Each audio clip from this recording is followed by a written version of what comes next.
Prohibition was a legal prevention of the manufacture, sale, and transportation of alcoholic beverages in the United States from 1920 to 1933, under the terms of the 18th Amendment, also known as the Volstead Act. The simple cause of prohibition was to reduce crime and corruption, solve social problems, reduce the tax burden created by prisons and poorhouses, and improve health and hygiene in the United States. Prohibition was ratified by the states on January 16, 1919, and soon went into effect on January 17, 1920.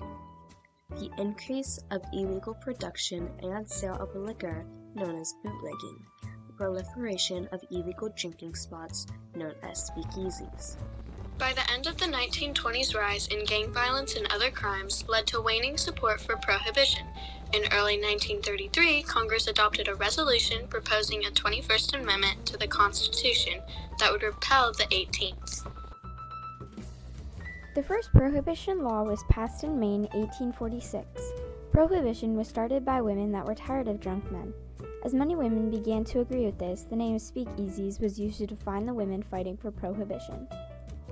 Many of the women fighting for prohibition had much difficulty enforcing their new law on the men. This reason was because the government had no means of enforcing a prohibition law everywhere. One of the many causes for the start of prohibition was the fact that men were coming home to their families drunk. This would have resulted in abuse, marriage problems, and profanity use. Parents and families would commonly divorce or separate due to a father's or husband's drinking addiction. Many times, the parents would have nasty, abusive arguments in which some abuse would transfer to the children, causing lifelong disabilities. Other issues would be that there would be a rise in crime, such as an increase in smuggling, homicides, assaults, and a decline in tax revenue.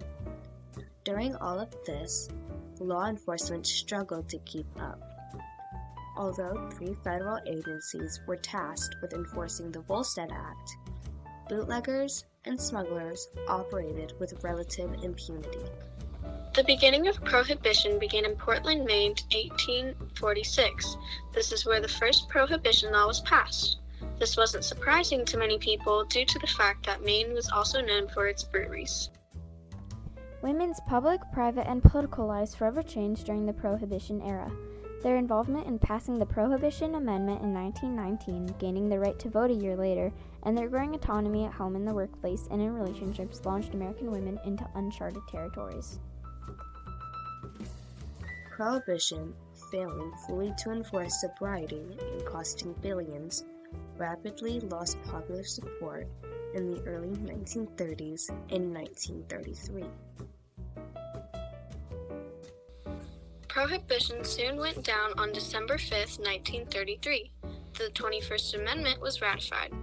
As announced in this proclamation from President Franklin D. Roosevelt, the 21st Amendment repealed the 18th Amendment of January 16, 1919, ending the increasingly unpopular nationwide prohibition of alcohol. The end of Prohibition was a celebratory time for many. Families were brought together and fathers and husbands returned.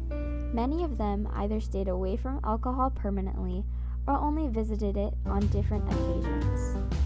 The Roaring Twenties. This refers to the decade between 1920 and 1930. But why is it called roaring? Because this was a time when Americans started new styles of attitude, dancing, and dress, and rejected some traditional moral values. Also during this time, the government passed a law that made alcoholic drinks illegal. This was called Prohibition.